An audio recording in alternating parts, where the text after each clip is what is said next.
afternoon, everyone. Thank you very, very much for joining us at our fifth in a series of webinars that the National Centre for Clinical Research in Emerging Drugs, NCRED, is coordinating. I'm Nadine Nezard, I'm the Director of NCRED, and I want to thank two of our consortium partners, St Vincent's Hospital Sydney and the National Drug and Alcohol Research Centre, for supporting and co-hosting these seminars. There's no secret that the entire health sector is facing challenges in response to COVID and coming out of COVID. And this is a chance for us to look at how this has affected us in the healthcare sector and with respect to alcohol and drugs, and how it's affected our clients and people who might want to become our clients, how it's affected the community, and in particular today, how it might have affected family members. So I'm really, really pleased to have here today to be joined by Tony Trimingham, who many people will know. He is multiply awarded. I won't run through all his awards, but you will be familiar with Tony Trimingham's great work that he's done here in Australia, really to put the centrality of families and carers in the services that we deliver to people who are affected by using drugs and people who might be running into trouble with their drug use and their immediate loved ones and their concerned others. So let me introduce Tony. He's been working the past 40 years as a counsellor, a group leader and a psychotherapist. And his life changed forever in 1996 when he discovered that his 21-year-old son, Damien, was dependent on heroin, and even more when 12 months later he died of an overdose. After writing a letter to the Sydney Morning Herald about the death of Damien and the drug scene in Australia, he found himself on a journey he never expected. Tony founded Family Drug Support back in 1997. The organisation is now a well-respected and established national service for families of drug and alcohol, people who use drugs and alcohol.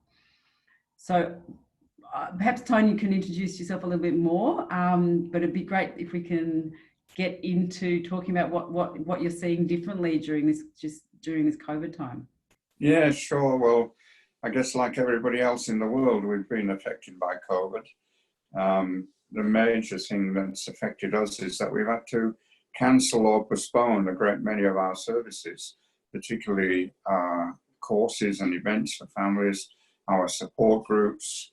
The one thing that's consistently stayed available has been our 24-hour telephone line, and we've put a lot of extra resources into that because we can't do the other things. And we're now coming to terms with the opening up of restrictions and how we're going to deal with that, because it's very confusing. Every jurisdiction is different. The rules vary from place to place, even from venue to venue. There's a few anecdotal things we've noticed, which I'll come back to later. But yeah, it's had a major impact on us and as everybody else. So, that has been interesting. It's been a challenge, but I think we've handled it reasonably well. Yeah, so what kind of things are people, what are the changes have you noticed in the patterns of calls or the types of things people are calling about? Yeah, it's very interesting that in actual fact, when we look at the number of calls we've received, there's been a slight drop. Mm-hmm. And that was not what we expected. We thought, if anything, there'd be an increase. But then again, I kind of thought back to previous situations, like just after 9/11 mm-hmm. and after the tsunami that occurred 10 years ago, that there was a drop-off. And I actually believe that's probably when people are aware of these major things happening around the world, that their own situations don't seem to be quite as critical. So I think that is probably the reason why there's a bit of a drop. Having said that, though, we're also noticing that the people who are ringing are talking about different things. Two of the typical things would be violence is very much apparent in a lot of the calls that we're ringing. So I think the fact that people are locked down in situations with the person using drugs, or even with people in the family who have a different attitude towards what should be done about the drugs. There is a lot of violence being experienced, so that's something we've noticed. People are reporting that with the COVID, drug supply is more difficult, that people are having difficulty obtaining their substances. They're having to go to greater lengths to get the money and the wherewithal to obtain the substances. So all of this puts extra pressure on families who are already dealing with quite a difficult situation. And what's your, can you just outline to us your general approach or your general model of care that you use with families? Yeah. Or family members? Okay, so as you mentioned, Nadine, I have been a counsellor for many years, and mostly previously in the area of relationships, marriage counselling, divorce and separation. So my fundamental training was in client-centred work. So the work of Carl Rogers particularly, and the people who came after him, which was a very empowering model. So that's the essence of how I've always worked.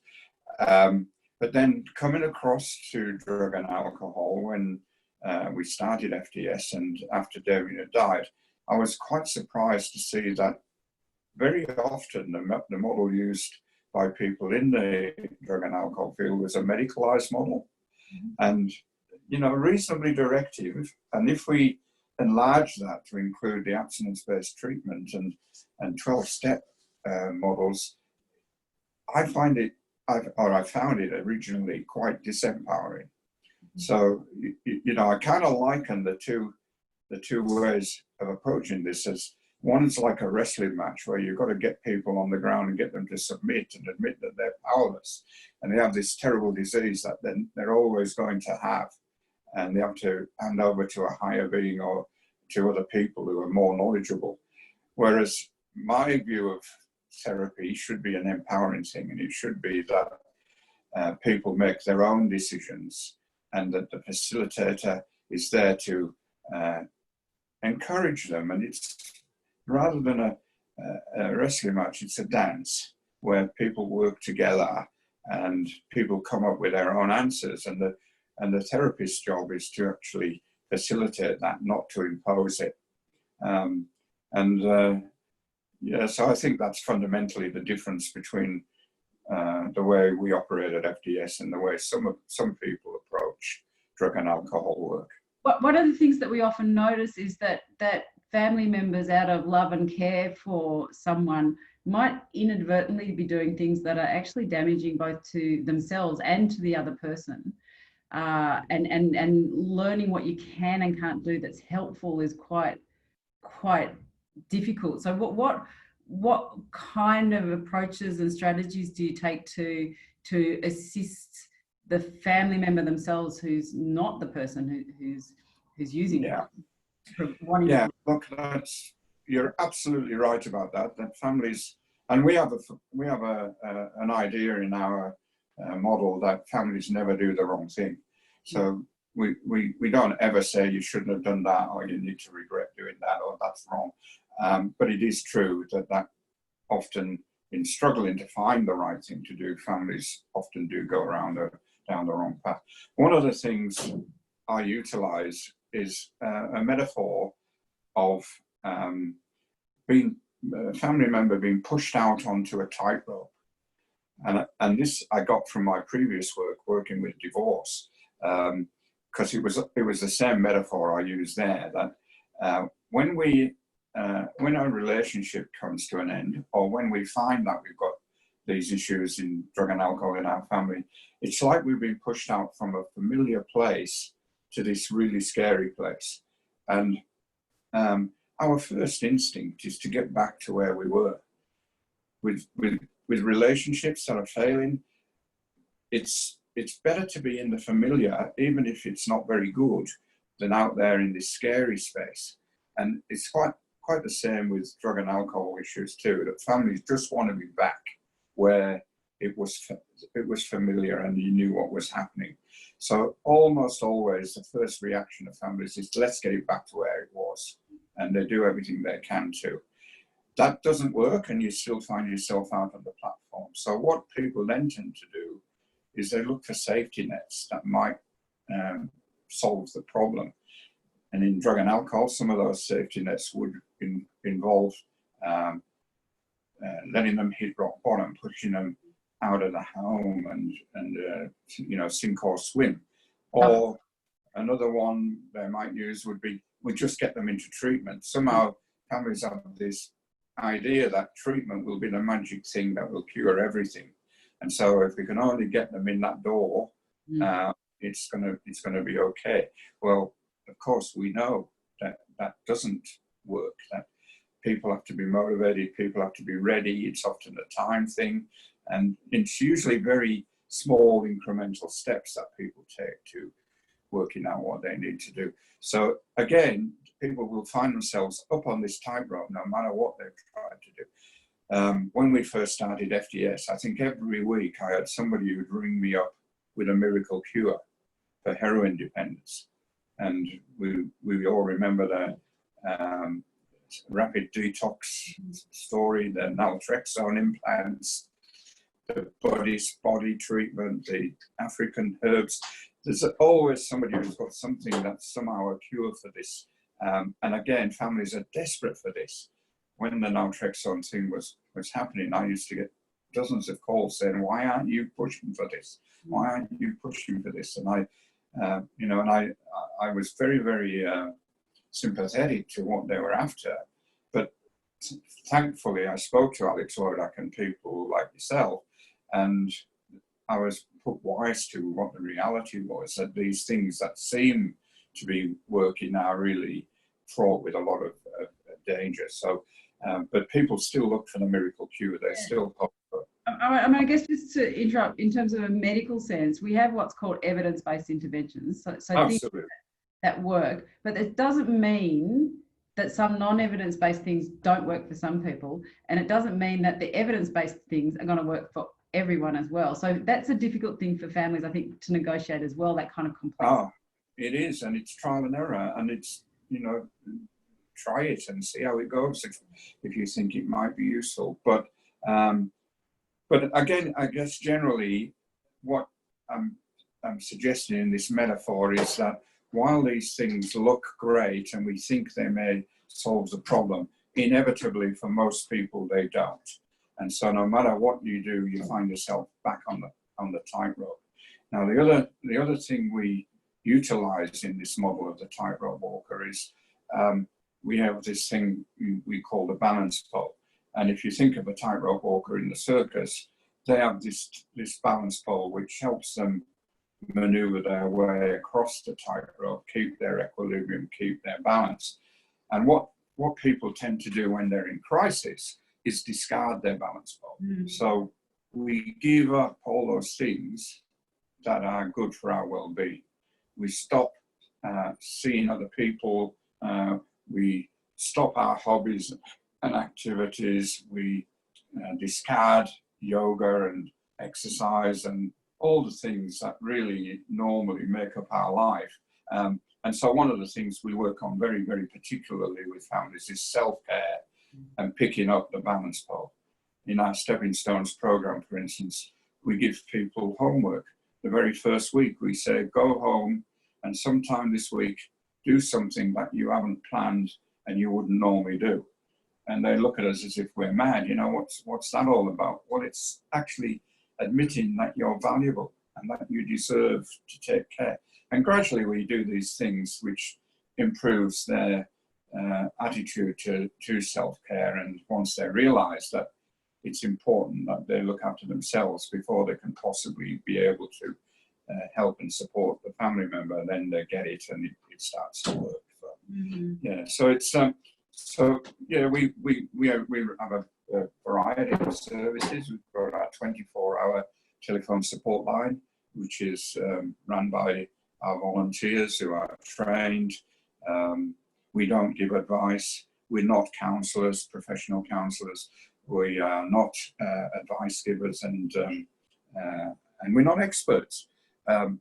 When people want information, we refer to people like the Alcohol and Drug Information Services, and we we refer to other services that might help them with particular issues. But what we can do is give them time.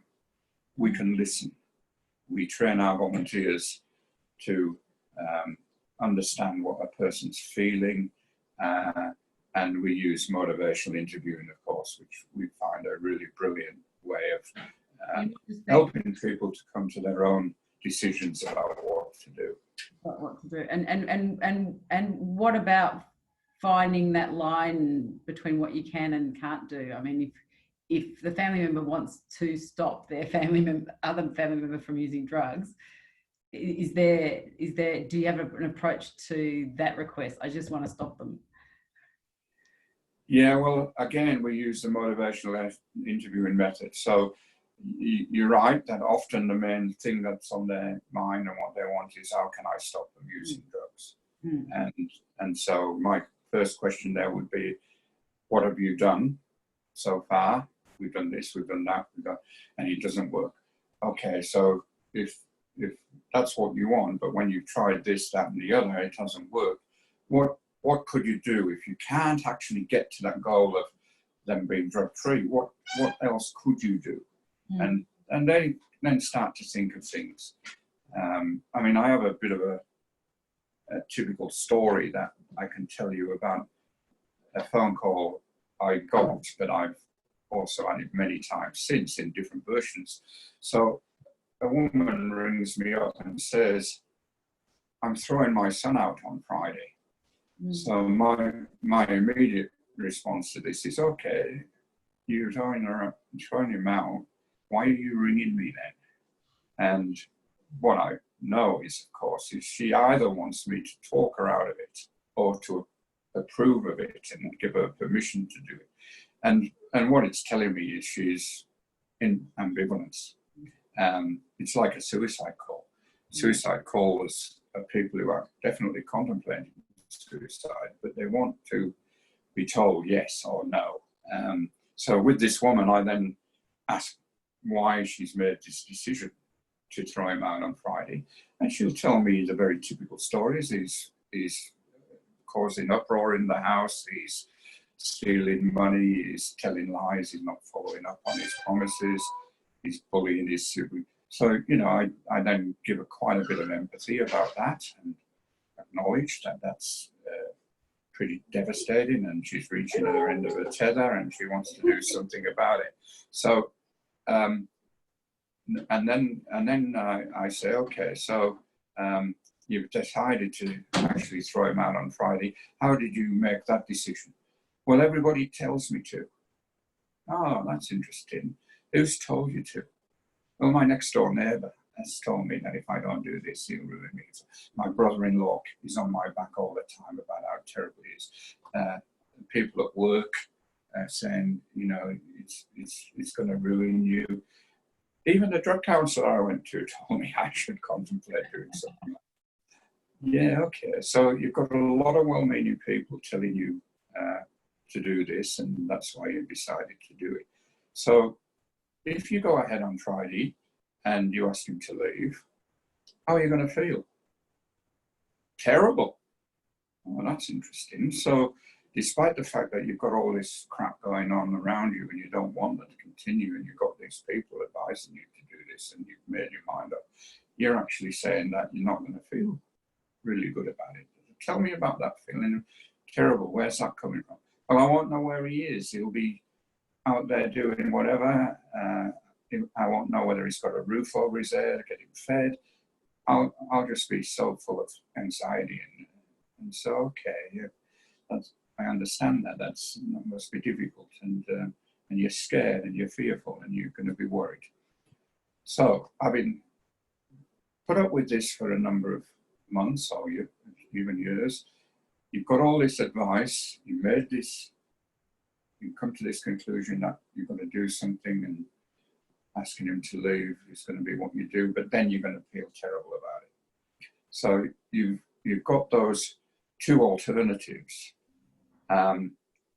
Is there anything else that you could do that's not one of those two? Well, what do you mean? Is there any other way you could deal with this issue rather than asking him to go, or having him stay and create the habit. This is when motivational interviewing really kicks in, and they start to think then, well, we've got a garage at the end of the garden that we've often thought about converting into a granny flat.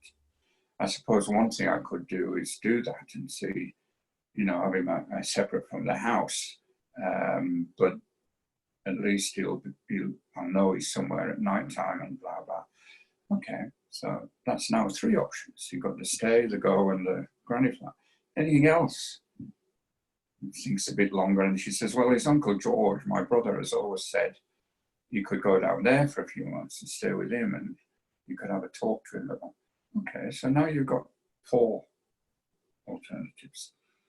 And with each of these alternatives, we then ask them to think of the consequences that each of the options would bring about. So the consequences for the person, the consequences for you, the mother, consequences for your partner and any other family members, and you know, spend quite a bit of time hearing her repeat what the consequences she would think would apply to each of the scenarios. And so at the end of that, you don't say, well, which is the best option? You say, okay, of those 4 options, looking at the consequences involved, which of those do you think you could live with the most at the moment? So we're not asking which is the best option. We're not asking which one's going to work. We're asking purely at the moment, which of the ones do you think you could live with? And that's when she decides that, you know, of the 4, C's the better one or D's the better. So that's what we mean about having them make their own decisions.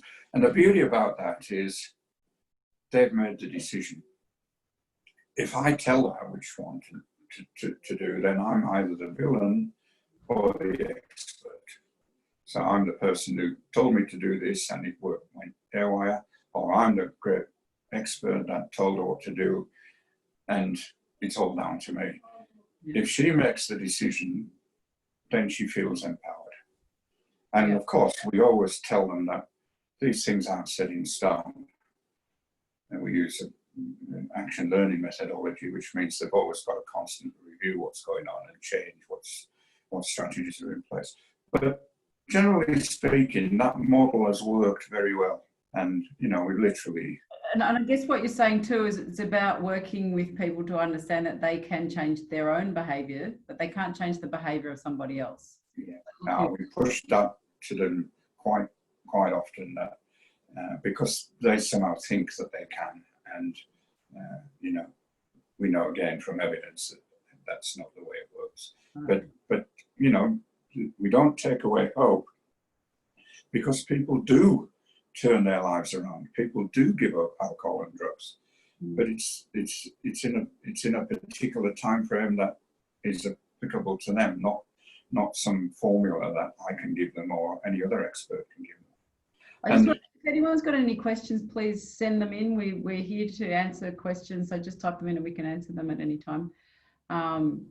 So Tony, just in terms of the kind of responses and the calls though during the COVID time, when perhaps it's harder for someone to call about someone else that might be in the room with them, that might change people's options during the COVID time, perhaps people might be more involved in trying to secure drugs to prevent their loved ones going into withdrawal.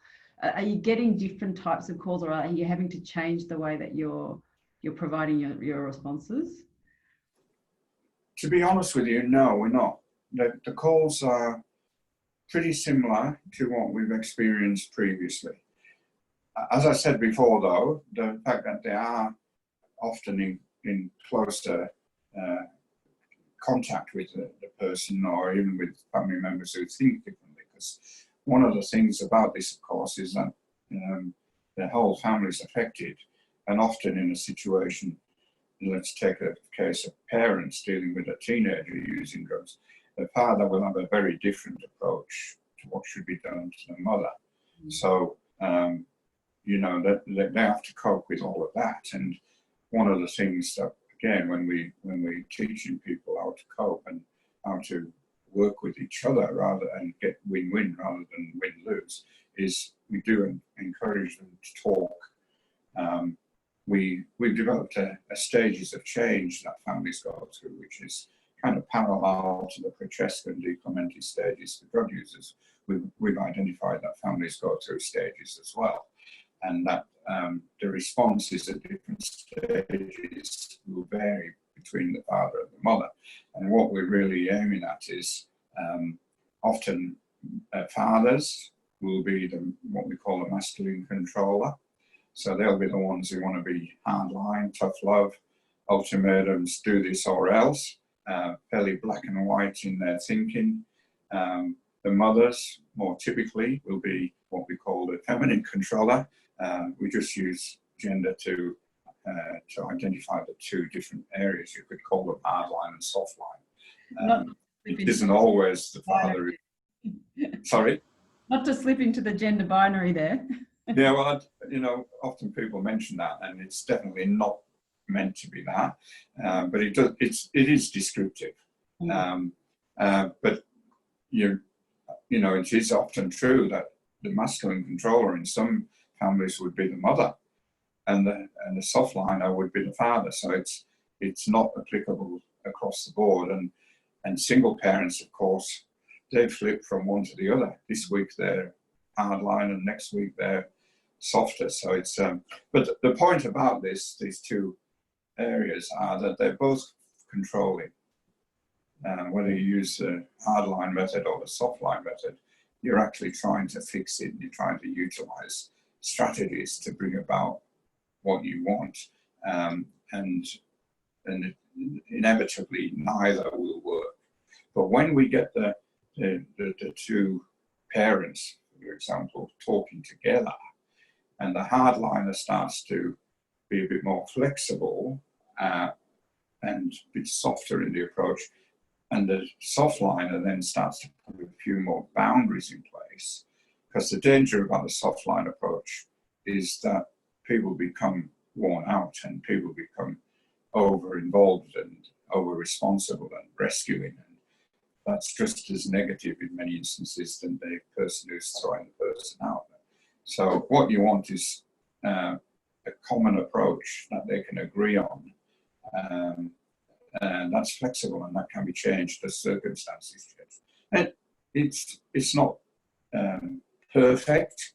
It doesn't work all the time for everybody, but over time, if people really work at it, it does prove to be very, very, very effective. Mm. And you were mentioning before that you sometimes refer people on. Are there expanded opportunities for kind of telephone support or telephone telehealth kind of support during this time that is actually kind of an opportunity of this time? Oh yes, well I think one of the things we are doing now, we ask all our volunteers and staff to fill out core record sheets. We don't keep ongoing records, but we do, for statistical and data purposes, keep information. And we have different boxes that we tick on the line. So we've added two new boxes during COVID. One is where violence is mentioned, because we have definitely noticed an increase in that. And in our referrals, we now have got 1-800-RESPECT, because that's the ideal place to refer people when there is domestic violence happening. So yeah, that's definitely something that's changed through this whole experience. We review our data all the time, and of course, one of the things you would be aware of in the drug and alcohol sector is that there are new drugs coming onto the scene all the time. And so we're seeing a lot more ketamine, we've seen the GBH, we've seen quite a lot of different substances that we weren't seeing 12 months ago. Mm-hmm. We are seeing an increase in opiates. I'm sure at St. Vincent's you're probably aware of that too. Both legal and illegal. People who legitimately were using pain medication for recovery from illness or surgery and then become dependent. And that's a dilemma that I think is only just starting to be addressed properly. That we have to be able to look after both lots of people, the ones who genuinely do need that ongoing pain relief, but also not leaving them behind when they do become dependent. And we've seen a lot of increase in that. We do know that many people that are opioid dependent have coexisting pain conditions, so managing both is important. 2:30. I guess I want to thank you very much for your time today. Really appreciate it, and for your work, Tony. Oh, look, it's a pleasure, and always great to talk to you and to people from St. Vinny's, and we have a close relationship with Alice. We probably refer more to Alice than any other service. So, in fact, thanks, Tony. Bye. Nadine, thank you.